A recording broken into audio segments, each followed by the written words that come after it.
Oke, kita lanjut ke video kedua. Karena saya download yang versi free, maka dibatasi 10 menit selesai.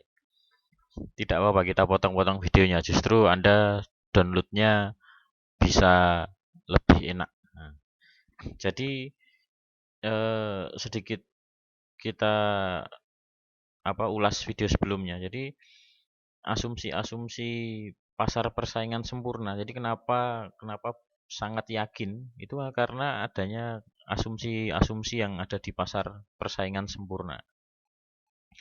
Jadi Anda bisa lihat bahwa asumsi pertama adalah eh, proses penyesuaian lewat mekanisme pasar dapat tercapai seketika itu juga.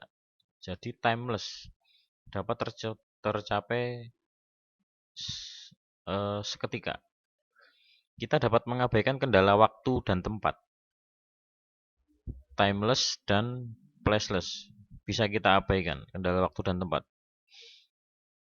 Jadi dalam menganalisis proses pertukaran antara pelaku ekonomi itu tidak terkendala waktu dan tempat. Artinya, dalam proses pertukaran, individu-individu yang terlibat tidak terbatasi oleh waktu dan tempat. Dengan demikian, pasar itu adalah institusi yang timeless dan placeless. Itu asumsi pertama.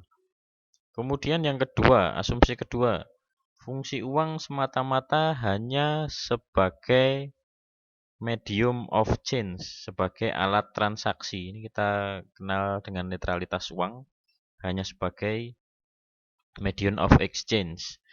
Tidak ada penggunaan uang untuk tujuan spekulasi. Ya, karenanya uang tidak dapat mempengaruhi jumlah output. Uang tidak dapat mempengaruhi jumlah output yang diproduksi para pelaku ekonomi karena tidak ada motif spekulasi.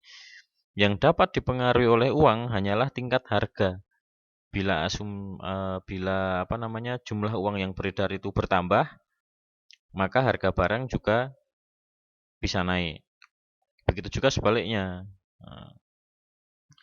Nah, asumsi kedua inilah yang tadi sudah saya sebutkan dikenal dengan netralitas uang yang mempunyai konsekuensi harga bersifat fleksibel, dapat berubah seketika itu juga, dapat berubah seketika itu juga, eh, semacam apa ya, price flexibility. Asumsi tersebut juga dikenal sebagai pemisahan antara sektor moneter dan sektor real oleh teori klasik tadi. Nah, asumsi-asumsi klasik mempunyai konsekuensi bahwa proses pertukaran adalah satu-satunya cara untuk saling berinteraksi. Akibatnya, fokus pembahasan klasik ini ada di analisis perilaku individu. Apa yang dimaksud individu adalah produsen dan konsumen dalam rangka mencapai keseimbangan tadi. Sebab jika setiap individu dalam perekonomian telah mencapai keseimbangan, maka perekonomian secara total pasti juga akan mencapai keseimbangan. Itulah sebabnya teori klasik identik dengan teori ekonomi mikro.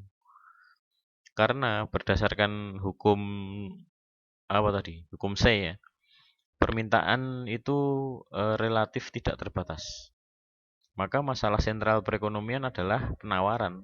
Karena permintaannya tidak terbatas. Mampukah penawaran itu eh, terjadi mengikuti pemerintah, terjadi mengikuti permintaan, baik penawaran input maupun penawaran output. Karena itulah ilmu ekonomi klasik juga dikenal sebagai ilmu ekonomi yang sangat menekankan sisi penawaran. Gitu. Oke, baik. Selanjutnya kita akan bicara revolusi Keynes. Jadi ini membahas tentang lahirnya teori ekonomi makro. Jadi sebelum terjadi kelesuan perekonomian dunia tahun 1929, sekitar tahun itulah, yang dikenal sebagai Great Depression, eh, waktu itu ilmu ekonomi tidak mengenal dikotomi mikro makro. Jadi fokus pembahasan ekonomi pada masa sebelum Great Depression tadi adalah perilaku individu dalam rangka mencapai keseimbangan. Nah, untuk menganalisis keseimbangan umum tadi atau general equilibrium digunakanlah Walrasian economic atau model ekonomi Walras. Dengan model-model tersebut, para ekonom berkeyakinan bahwa masa depan perekonomian akan gemilang dalam apa namanya eh, jangka panjangnya. Setiap pelaku ekonomi yang terlibat dalam proses pertukaran lewat mekanisme pasar tadi akan memperoleh keuntungan. Jadi posisi keseimbangan masing-masing individu makin membaik, yang mengakibatkan masyarakat dalam perekonomian tentunya juga makin makmur, makin adil. Kemakmuran tadi tidak lain adalah karena tingginya produktivitas manusia. Namun hal itu tidak berarti bahwa dunia tidak pernah mengalami masalah ekonomi dalam proses pertukarannya itu. Misalkan sampai batas-batas tertentu akan tetap terjadi kelebihan penawaran. Penawaran apa saja? Misalkan penawaran tenaga kerja. Inilah yang mengakibatkan pengangguran. Jadi pengangguran itu tidak bukan adalah masalah kelebihan penawaran tenaga kerja. Nah, tentu saja pengangguran ini dapat menimbulkan kelesuan, tapi tidak akan pernah terjadi kelesuan yang bersifat umum dan jangka panjang, gitu. Sebab seperti tadi dikatakan bahwa mekanisme pasar akan melakukan koreksi mandiri, koreksi sendiri. Ya. Nah, sayangnya Great Depression tadi membuyarkan keyakinan terhadap hipotesis ekonomi klasik tersebut, sebab depresi besar terjadi dalam waktu yang lama, antara tahun sekitar ya 1929 tadi sampai 4 tahun setelahnya. Cukup lama ya. Itu menimbulkan permasalahan-permasalahan besar. Nah, seperti di Amerika ini pengangguran lebih dari 25%. Kemudian output perekonomian berkurang separuhnya, investasi juga merosot tajam.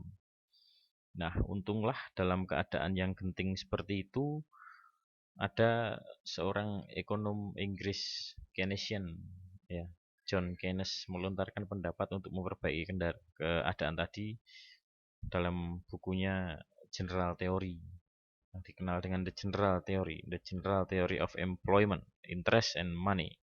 Itu terbit sekitar tahun 36.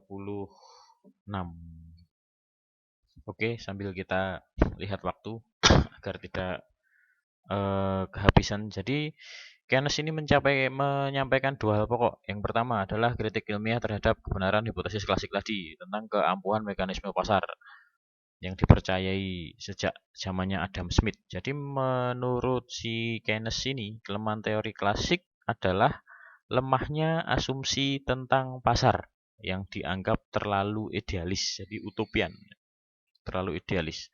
Terlalu ditekankannya masalah ekonomi pada sisi penawaran saja. Berkaitan dengan kritik tersebut, Keynes menyampaikan beberapa pokok pikiran atau yang kedua lah. Jadi berupa usulan pemulihan dengan memasukkan peran pemerintah dalam perekonomian dalam rangka menstimulir sisi permintaan. Kemudian kedua pokok pikiran Keynes tersebut di atas yang kita sebutkan tadi membawa beberapa pembaruan radikal dalam ilmu ekonomi.